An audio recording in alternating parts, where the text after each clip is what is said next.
how to make Gulab Jamuns, which is sometimes also called an Indian donut.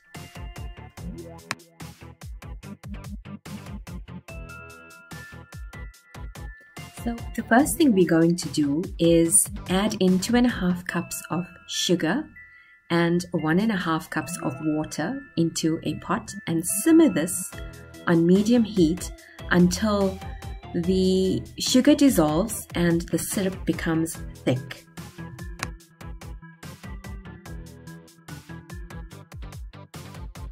This process usually takes about 10 to 15 minutes, and I would suggest not rushing this because if your syrup is too thin, then it will obviously soak up into the Gulab Jamuns and make the Gulab Jamuns soggy.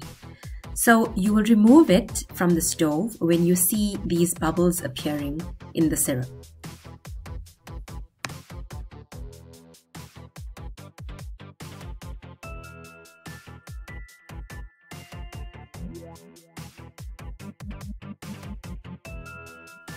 In another pot, I've added in some sunflower oil and 4 tablespoons of ghee.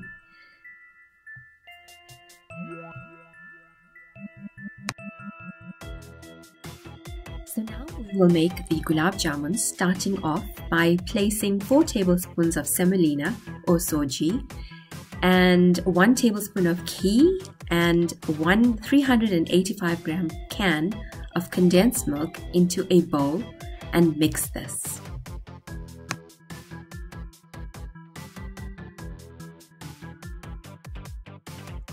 It is important to note that this recipe can be made in a food processor as well, but I'm a little old school, so I'm going to do it with my hands. This recipe is actually quite easy to do and not that time consuming as well. Quick and easy.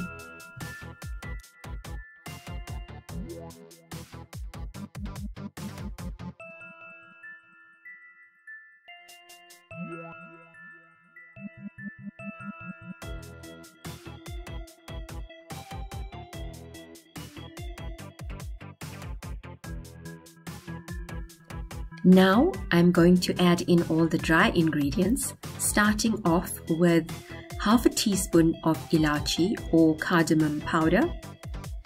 Then I'm going to add in 3 teaspoons of baking powder,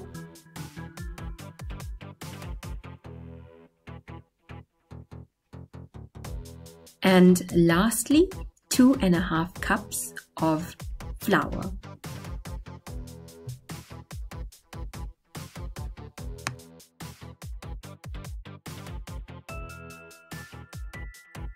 Now, you may need a little more flour after adding in the milk later on, so keep some aside.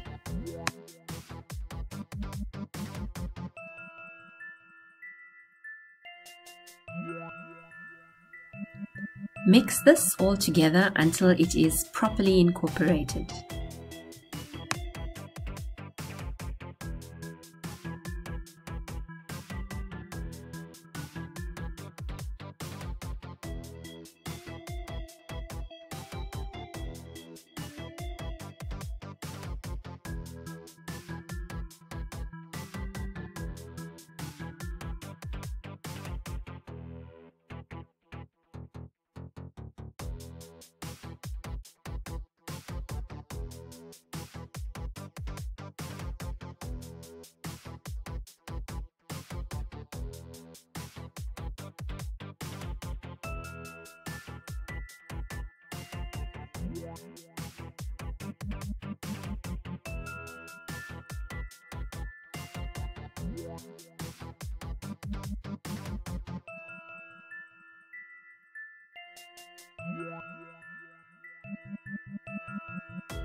At this point, I am filling in the can of condensed milk that we emptied out earlier with half a cup, or actually half the tin of warm milk to add into this dough.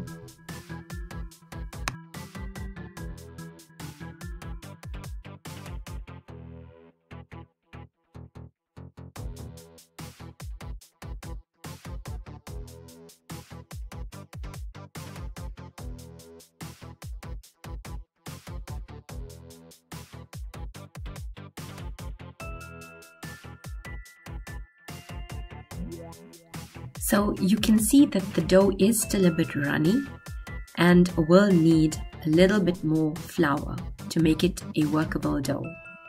And when I say workable, I mean in order for us to shape the dough.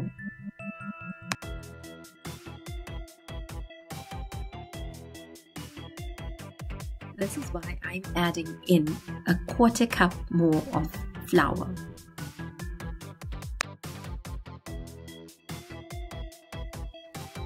Hopefully you find this recipe easy enough and try it as well.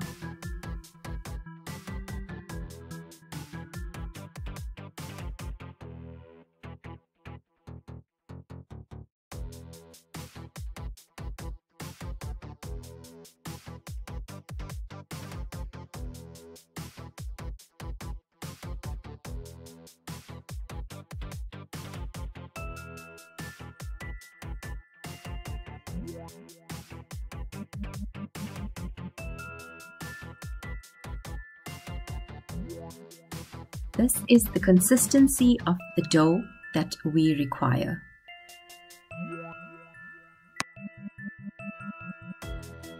Now, most of us are familiar with the long, thin, finger-shaped Gulab Jamuns, but traditionally, Gulab Jamuns are round.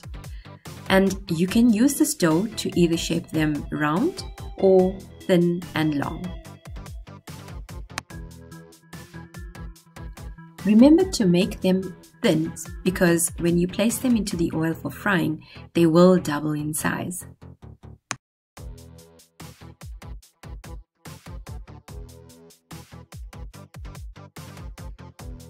This recipe will make about 45 portions.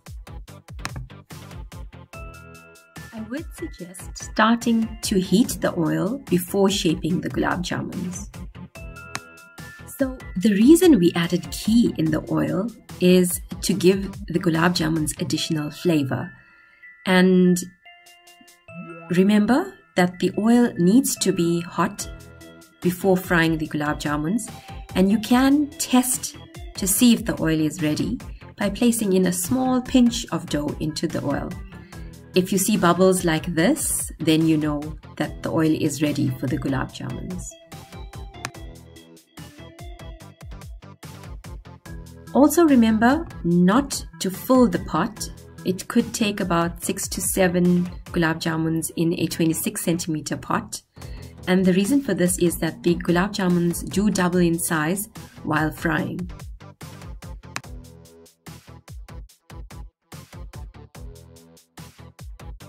You can turn them around with a fork to ensure that they are cooked properly on all sides.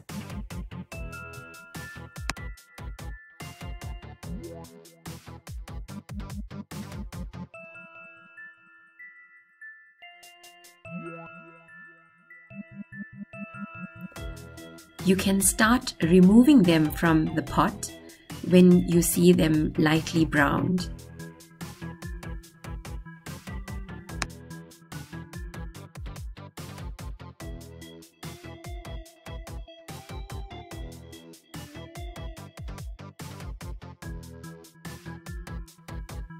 And then obviously continue frying the Gulab Jamuns until all have been fried.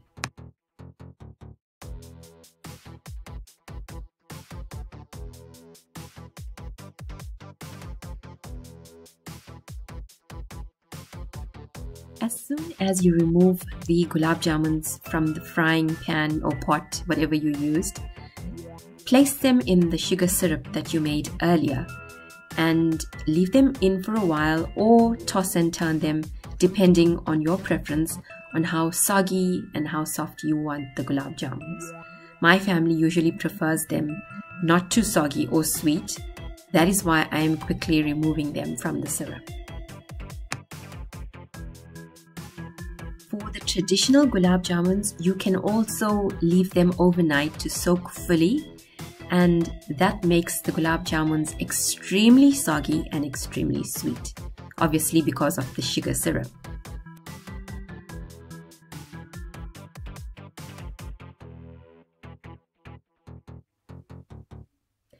There are so many ways of making the gulab jamun and so many different recipes, and I'm sure all are good and tasty. But please do try this, and I'm sure you will definitely enjoy it. You can also add these gulab jamuns to a cheesecake. You can serve them with ice cream, or you can serve the gulab jamuns with custard. Lots of ways to serve your gulab jamuns these days. And there you have it, your gulab jamuns ready to be devoured. Enjoy making them. Thanks for watching. Don't forget to like, comment, and subscribe.